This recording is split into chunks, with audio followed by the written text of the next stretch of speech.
저는 이제 대학교 4학년인 남자로 얼마 전 군대 문제로 휴학을 한 상태입니다. 보통 대부분의 남자들은 21살쯤에 군대를 가곤 하잖아요. 저는 중간에 군대를 다녀오면 학업의 흐름이 끊길 것 같아서 입대를 미룬 채 학교를 다니고 있었습니다.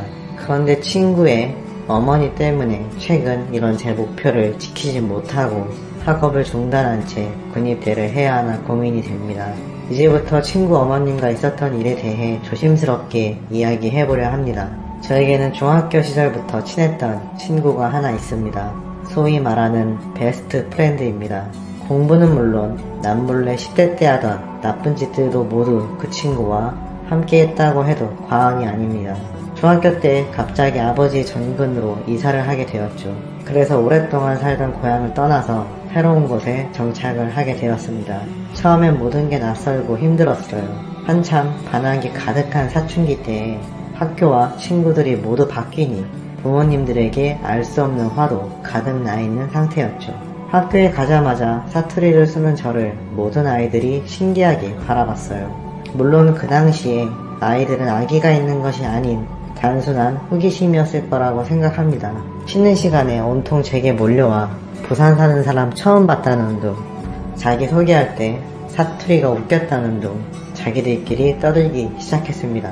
그중 누군지는 모르겠지만 반 아이들 중 두어 명이 부산에는 아파트가 있냐, 백화점이 있냐라면서 이야기를 나눴습니다. 그 소리를 듣자마자 저도 모르게 화를 냈죠. 대체 서울 애들은 부산을 뭘로 아는 거냐며, 부산에도 아파트 있고 백화점 있다고, 말투가 다르다고 왜 사람을 무시하냐며 책상을 발로 찬 채 교실 밖으로 뛰쳐나왔습니다. 호기롭게 교실 밖으로 달려나갔지만 처음 온 학교에서 아는 것도 없었기에 전 학교 뒷마당에서 방황할 수밖에 없었죠. 다시 교실에 들어가기엔 너무 창피하고, 그렇다고 집에 돌아가기엔 어머니에게 등짝을 후드려 맞을 것 같아 이러지도 저러지도 못하는 제 눈앞에 누군가 나타났습니다. 바로 준석이었죠. 화단에 걸터앉아 땅바닥만 내려다보고 있는데 웬 그림자 하나가 멈춰 서 있더군요. 고개를 들어서 올려다보니 멀대처럼 키가 큰 또래의 남자애가 양손에 바나나 우유를 들고 서 있었습니다. 그 당시엔 준석이의 이름도 성격도 아는 것이 하나도 없었습니다. 전학 첫날이니 같은 반인지도 몰랐죠. 준석이는 아무 말 없이 저에게 우유를 하나 건네주더군요. 그러더니 제 옆에 털썩 앉고선 자연스럽게 경상도 사투리로 말았습니다. 걔한타, 내도 대구에서 왔는데 처음에 저랬다. 지내다 보면 다 괜찮아진다. 애들이 다 그렇지 뭐. 어디든 사람 사는 데 아니겠나. 마치 세상 다 산 사람처럼 말하는 친구의 말에 저도 모르게 웃음이 터졌습니다. 니는 아니가? 바나나 우유를 마시면서 배를 잡고 웃는 우리 둘은 그날 이후로 베스트 프렌드가 되었습니다. 중학교 때에는 신기하게도 2학년, 3학년 내내 그 친구와 같은 반으로 배정되었습니다. 이 정도면 하늘이 내려준 우정 아니냐며 서로 신기했었죠. 그래서 꼭 같은 고등학교로 진학하자고 서로 약속을 했습니다. 그렇게 우리는 고등학교로 올라오면서까지 진한 우정을 이어가곤 했었죠. 서로 취미도 비슷했습니다. 밖에서 농구를 할 때도 있었고 컴퓨터 게임에 빠지기도 했습니다. 준석이네는 아버지가 안 계셔서 조금 더 분위기가 자유로웠습니다. 알고 보니 준석이네도 집안 속사정이 꽤나 복잡하더군요. 준석이네 아버지가 대구 사람이어서 그곳에서 나고 자랐다고 합니다. 그런데 아버지가 돌아가신 후 더 이상 어머니께서 그 동네에 머무는 것을 힘들어 하셨다고 하더군요. 어딜 가나 아버지가 자꾸 생각나서 너무 마음이 아프다며 결국 어머니의 고향인 서울로 오게 되었다고 합니다. 자신도 정든 고향을 떠나게 되어서 친구들과도 멀어지니 어머니를 원망하고 싶었지만 너무 깊은 상처를 안고 있는 모습을 보자 그럴 수 없었다고 합니다. 솔직히 처음 준석이네 어머님을 보게 되었을 때 저는 깜짝 놀랐습니다. 우리 엄마와는 전혀 딴판이었거든요. 저희 집은 제가 막둥이여서 엄마 나이가 좀 많은 편이었습니다. 그런데 준석이네 어머님은 엄청 젊었어요. 젊었다는 표현보다 어리게 보였다는 말이 더 맞는 것 같아요. 준석이가 말하지 않았다면 누나라고 해도 믿었을 정도였어요. 처음 어머님을 봤을 때 멍하니 보고 있자 준석이는 그런 반응이 익숙하다는 듯 피식 웃었습니다. 와 이쁘나. 전 뭔 소리냐고 얼버무렸지만 준석이는 그런 저를 보며 낄낄 웃었습니다. 준석이 어머님은 어린 나이에 아버지를 만나 준석이를 가졌다고 합니다. 그래서 고등학교도 채 졸업하지 못한 채 출산을 하게 되었다고 하더군요. 어쩐지 엄청 어려 보인다고 생각 들었습니다. 솔직히 나이를 듣고 나도 그 나이보다 더 어려 보여서 참 신기했습니다. 마치 TV 속 여배우 같다고 느껴졌습니다. 길고 긴 검은 속눈썹에 오똑한 코, 붉은 입술에 새카맣고 매끈한 머리카락까지 준석이는 솔직히 엄마가 예쁜 게 스트레스라고 합니다. 어머님께서는 화장품 가게를 운영하고 있는데 상가 주변에서 질 안 좋은 아저씨들이 자꾸 찍적댄다며 그래서 자신이 지켜줘야 한다고 하더군요.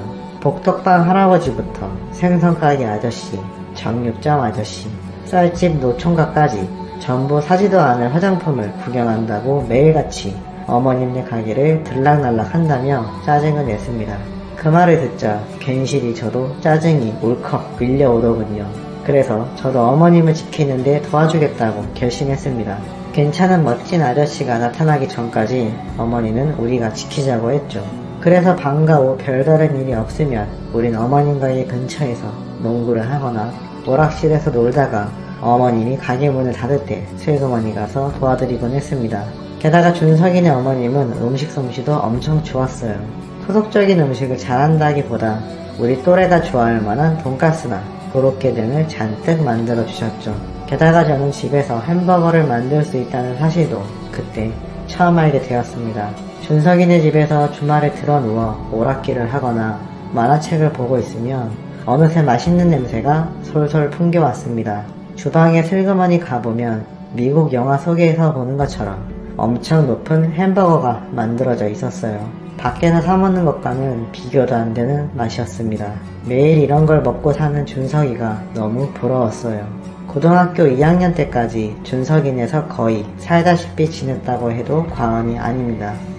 집안에서 막내였기 때문에 공부하라는 잔소리는 듣지 않았거든요. 형 누나 챙기느라 바쁜 엄마는 제가 늦게 들어와도 별 신경을 쓰지 않았습니다. 그렇다고 아예 무관심한 건 아니었어요. 저도 나름 공부하는 걸 좋아하는 편이라 준석이와 함께 놀기만 하지 않고 공부도 꾸준히 하고 있어 상위권 성적을 유지하고 있었거든요. 걸어서 10분 정도 떨어져 있기 때문에 우린 친형제처럼 딱 붙어 지냈습니다. 딱 한 번 싸운 적은 있습니다. 고등학교 3학년 때 대학 입시를 위해 학원을 다닌 적이 있습니다. 그곳에서 옆 학교 여학생을 보고 첫눈에 반하게 되었죠. 그런데 준석이도 그 여학생에게 눈길을 뺏긴 것입니다. 제 인생 처음으로 사랑에 빠진 상대인데 하필 준석이도 좋아한다니요. 사랑의 라이벌이 된 것입니다. 처음엔 싸우기까지는 하지 않았습니다. 둘 다 정정당당하게 호감을 표시하기로 했죠. 그런데 그 여학생의 반응이 우리 둘을 힘들게 하였습니다. 제가 좋다 아니면 준석이가 좋다 딱 부러지게 말해주면 좋을 텐데 알쏭달쏭하게 행동을 하는 것이었습니다. 저와 단둘이 만날 때에는 제가 더 좋다는 식으로 말해놓고 준석이와 둘이 있을 때에는 준석이가 더 좋다고 했다는 것입니다. 우리 둘을 갖고 노는 것인가 저는 슬슬 그 여자의 태도에 화가 나더군요. 그래서 저는 그 여자애가 아무리 봐도 별로인 것 같아 그만 좋아하기로 결심했습니다. 그리고 준석이에게 아무래도 조금 별로인 것 같다. 우리를 갖고 노는 것 같다. 니도 그만 만나라 라며 충고했죠. 그런데 오히려 저에게 뭣도 모르면서 그 여자에 대해 험담을 한다고 화를 내는 것입니다. 난 니 신경 써준다고 말한 건데 어이가 없네. 알겠다 잘해봐라. 그리고 니도 여자 때문에 내한테 그리 말하는 거 아니다. 준석이의 태도에 무척 실망을 하고 잠시 우리는 멀어졌습니다. 우리의 우정이 여자 하나 때문에 이렇게 깨지는 것인가 속상했지만 어쩔 수 없다고 생각했습니다. 그리고 나서 몇 달 후 준석이는 헬스한 얼굴로 제 앞에 나타났습니다. 알고 보니 그 여자애는 남자친구가 있었던 것입니다. 옆 학교 태권도부 주장과 사귀고 있었는데 준석이와 바람을 피우는 것이죠. 그걸 태권도부 주장에게 들켜 준석이는 흠씬 얻어터지게 된 것입니다. 콧구멍에 휴지를 끼워 넣은 채 제게 하소연을 하는 준석이의 모습에 저는 웃음이 터져 나왔습니다. 니는 친구 버리고 여자한테 가더니 결국은 꽃뱀한테 물려가 코피 터지고 내한테 다시 온 거가.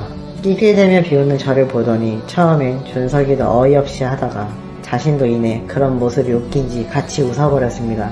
마치 처음 만날 때처럼 배꼽이 빠져라 실컷 웃고 나니 언제 싸웠냐는 듯 다시 가까워질 수 있었죠. 그렇게 우리는 다시 하나로 뭉치게 된 것이옵니다. 그런 우리 사이가 지금은 준석이의 어머님 때문에 금이 가게 생긴 것입니다. 대학교는 다른 학교로 진학을 했지만 그래도 서로의 집이 가까워 자주 만나고 있었는데 어느 날 영장이 나왔다고 하는 것입니다. 처음에는 준석이와 저는 동반 입대까지 생각했었습니다. 그러나 동반 입대를 하게 되면 엄청 힘든 부대로 배치가 된다는 소문이 있어 겁이 나더군요. 게다가 앞서 말씀드렸듯 학부를 계속 이어나가고 싶은 마음도 컸기에 저는 입대 연기를 하게 되었습니다. 준석이는 괜히 나이가 차서 가게 되면 더 힘들다며 남들 갈 때 다녀온다고 입영 신청을 했다고 합니다. 군대에 가고 나면 머리도 박박 밀어야 하니까 이렇게 신나게 놀 수도 없다며 우리는 나이트클럽도 가보고 헌팅 술집이라는 곳도 가봤습니다. 밤새 술도 마시고 여자도 만나보고 그야말로 원 없이 실컷 놀았습니다. 준석이는 매일같이 제게 다짐을 받아냈습니다. 자신이 군대에 가 있는 사이 동네 아저씨들이 어머님에게 찍적대지 못하도록 단속을 잘 해달라며 말이죠. 어머님께서 마음이 약하셔서 이상한 남자가 밀어붙이면 마지못해 받아줄 거라고 절대 그 꼴은 못 보겠다며 말입니다. 정신이 멀쩡할 때도 술에 취해 있을 때도 시도 때도 없이 저에게 엄마를 잘 부탁한다고 말했죠. 군대 입대 날까지도 마치 세뇌를 당하는 것처럼 끊임없이 이야기하는 준석이에게 그만 말하라고, 네가 하도 말해서 귀에 피가 날 지경이라고, 내가 꼭 지켜드릴 테니 안심하고 다녀오라고 했습니다. 입대 당일은 어머님과 함께 훈련소까지 함께 가서 준석이를 배웅했습니다. 그렇게 준석이는 군대에 가게 되었습니다. 준석이 어머니와 함께 집으로 돌아오는 버스 안은 참 어색했어요. 그러고 보니 준석이 없이 단둘이 있었던 적은 한 번도 없었습니다. 민망해서 달려가는 버스 안만 보고 있다가 잠시 옆을 돌아보니 아침부터 피곤하셨는지 잠들어 계시더군요. 5년이라는 시간 동안 어쩜 이렇게 하나도 나이가 들지 않으셨을까 신기해서 빤히 바라보게 되었습니다. 새근새근 잠들어 있는 준석이 어머님의 얼굴을 보니 버스에서의 2시간은 지루함 없이 금방 흘러갈 수 있었습니다. 그렇게 준석이가 없는 하루하루가 시작되었습니다. 낮엔 저도 학교 생활에 집중하느라 정신이 없었습니다. 그래도 꼬박 학교가 끝난 후 준석이네 가게에서 일을 도왔습니다. 매번 이렇게 신세를 질 순 없다고 준석이 어머님께서 용돈처럼 아르바이트 비용도 어느 정도 챙겨주셨어요. 그래서 겸사겸사 일도 하면서 준석이의 약속대로 어머니를 챙겨드리게 되었습니다. 어머니는 평소와 다를 바 없이 괜찮아 보였지만 손님이 없는 시간대나 라디오에서 문득 슬픈 노래가 흘러나오면 본인도 모르는 새 한숨을 쉬며 눈물을 훔쳐내시더라고요. 그렇게 한 달 정도 지났을 무렵 가게 문을 닫고 있는데 준석이 어머님께서 술을 한잔 하지 않겠냐고 물으셨죠. 그동안 학교에서 환영회, 모임 같은 걸로 또래끼리 술 마셔본 적 있지만 어머님과 마신 적은 한 번도 없어 조금 긴장도 되고 걱정도 되었습니다. 준석이가 걱정되셔서 많이 힘드신가 보다라고 느껴졌어요. 넓은 집에 혼자 지내니 적적하기도 하고 무섭기도 하다며 오늘처럼 가끔 술친구가 되어줄 수 없냐고 하시더군요. 그래서 저는 알겠다고 말씀드린 후 일주일에 2-3번 술을 마시게 되었습니다. 처음엔 밖에서 맥주 한두 잔으로 시작한 술자리가 나중에는 소주로 이어지게 되었어요. 그러다 2차, 3차로 이어지는 날들도 많았죠. 그러던 어느 날 어머님께서 밖에서 술자리가 잦으니 생각보다 지출이 크다며 그냥 집에서 함께 마시자고 하셨습니다. 그렇지 않아도 준석이네 집과 저희 집은 걸어서 10분 거리이기 때문에 저도 그 편히 집에 갈 때 편리해서 좋다고 말씀드렸어요. 어릴 적부터 맨날 준석이네 들락날락 하니까 전혀 이상하지도 않았죠. 그런데 막상 어머님과 단둘이 넓은 집에 앉아서 술을 마시니 생각보다 민망한 기분이 들었어요. 가게에서 둘이 일을 하거나 포장마차에서 술을 마실 때와는 또 다른 분위기가 느껴졌습니다. 그날따라 가게에 진상 손님이 많아서였는지 아니면 준석이가 부대에서 전화를 했는데 목소리가 안 좋았다는 무슨 이유였는지 기억이 잘 나진 않지만 어쨌든 하루 힘든 나날이었다며 어머님께서 연거푸 술잔을 들이키셨습니다. 평소에 주량이 제법 세신 편이라 괜찮겠지 싶었는데 어느새 몇 병을 혼자 비우시더니 많이 취하셨더라고요. 밖에서 마셨으면 집에 올 때까지 고생 꽤나 했겠구나 싶은 마음에 차라리 집에서 마셔서 다행이라고 느꼈습니다. 술잔을 건네받으며 저도 제법 마셔서 속이 좋지 않았어요. 화장실에 가려고 일어난 순간 휘청거리더니 하늘이 빙글빙글 도는 기분이었습니다. 너무 많이 마신 것 같다고 어지럽고 다리가 풀려서 힘들다고 말씀드렸더니 그럼 준석이 방에서 자고 가라고 하시더군요. 솔직히 10분 거리여서 그냥 집에 가도 상관없었지만 그날 저도 뭐에 홀렸는지 알겠다고 말한 뒤 준석이 방에 들어가 잠을 청했습니다. 너무 취해서 집에 가는 것조차 귀찮게 느껴졌어요. 마치 빨래 들어가는 것처럼 잠에 빠졌습니다. 그렇게 한참을 자고 눈을 떠봤는데 다음날 해가 중천에 떠있더군요. 학교를 안 가는 날이어서 다행이라고 느끼고 옆으로 뒤척여 누웠는데 제 옆에 누군가 누워 있었습니다. 순간 내가 지금 어디에 있는 거지? 내 옆에 누구인 거지? 머릿속이 멍해졌어요. 저도 모르게 의학 소리를 내며 벌떡 일어났고 제 옆에 있던 여자는 부시시 눈을 뜨더군요. 바로 준석이네 어머님이었습니다. 분명 어젯밤 술을 마셨고 저는 준석이 방에서 잔다고 들어간 뒤 누웠는데 그 뒤로는 아무것도 기억이 나지 않았습니다. 왜 어머님이 여기서 누워 계신지 이해가 가지 않았습니다. 제 비명에 일어나셨는지 눈을 비비며 태연이 잘 잤어 라고 말씀을 하셨습니다. 어버버거리는 저를 빤히 퍼주더니 혹시 어제 일이 기억나지 않는 거니? 라고 하시더군요. 대체 무슨 일이 일어난 건지 저는 아무것도 생각이 나지 않아 고개를 가로저었습니다. 그러자 어머님께서는 금방이라도 울 것 같은 눈으로 이불을 끌어안으시곤 그래 내가 어리석었지. 어린의 달콤한 말에 빠져서 아들 친구랑 무슨 연인이 되겠다고 속은 내 잘못이지 뭐 라고 하시는 것입니다. 저는 정말 미칠 것 같았습니다. 어머님 말씀을 되짚어보면 제가 어머님을 꼬셔 했단 것인데 도무지 저는 기억이 나지 않았습니다. 무엇보다 이때까지 저는 여자친구를 사귀어 본 적도 없어 한 번도 이런 경험이 없었는데 생각나지도 않는 게 황당했습니다. 기억도 안 난다고 중얼거리는 제 말을 듣더니 어머니께서는 화들짝 놀라시더군요. 처음에 기억 안 나서 어떡하냐고. 그럼 다시 하면 어젯밤 일이 기억나지 않을까라며 저에게 다가오셨습니다. 그때 바로 방을 뛰쳐나와야 했었는데 아직도 술이 덜 깼던 건지 아니면 호기심이 정신을 지배한 것인지 저는 어머님을 거절하지 못했고 그렇게 그날 아침 새로운 세계를 경험하고 말았습니다. 처음엔 당혹감 그리고 미안함이 가득했습니다. 앞으로 준석이 얼굴을 어떻게 봐야 하나 지켜드린다고 했는데 오히려 내가 어머님과 만나게 되었으니 뭐라고 말을 해야 하나 싶었습니다. 한 번은 실수라고 치고 다신 그러지 말자 싶었는데 그렇게 되었으면 지금처럼 사연을 보내지도 않았겠죠. 처음 알게 된 그 느낌은 제 이성을 마비시켰습니다. 그렇게 그 뒤로 저는 우정보다 사랑을 택하게 되었습니다. 처음 한 번이 어렵지 그 다음에는 별다른 죄책감도 들지 않았습니다. 준석이가 휴가를 나온 날은 친구 얼굴을 보는 게 조금 민망했지만 한켠으로는 오늘은 어머님과 함께하지 못하는구나 라는 아쉬움마저 들더군요. 준석이 휴가 기념으로 셋이서 술을 마신 적도 있습니다. 준석이가 술에 많이 취하여 돌아 떨어지자 어머님은 저에게 다가왔고 그날도 스릴 있는 밤을 보내게 되었습니다. 그렇게 2년의 시간이 흘러서 결국 준석이는 제대를 하게 되었습니다. 그동안 우리 엄마 지키느라 고생했다. 네 덕분에 군대에서 마음 편히 놓을 수 있었어. 준석이의 말을 듣는 순간 그때라도 어머님과의 만남을 끊었어야 했는데 그러지 못한 것을 아직도 후회하고 있습니다. 그 뒤 준석이가 집에 들어오게 되었고 저와 어머님의 만남은 예전처럼 활발하지 못했습니다. 그럴수록 왠지 모르게 더욱 불타오르게 되더군요.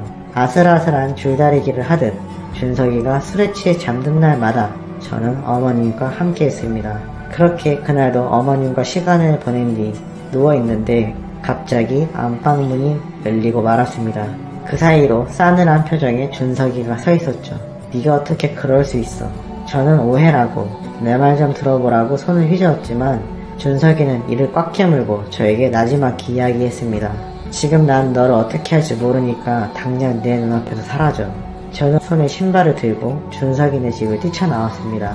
이후 지금까지 저는 준석이에게 연락을 한 통도 하지 못하고 있습니다.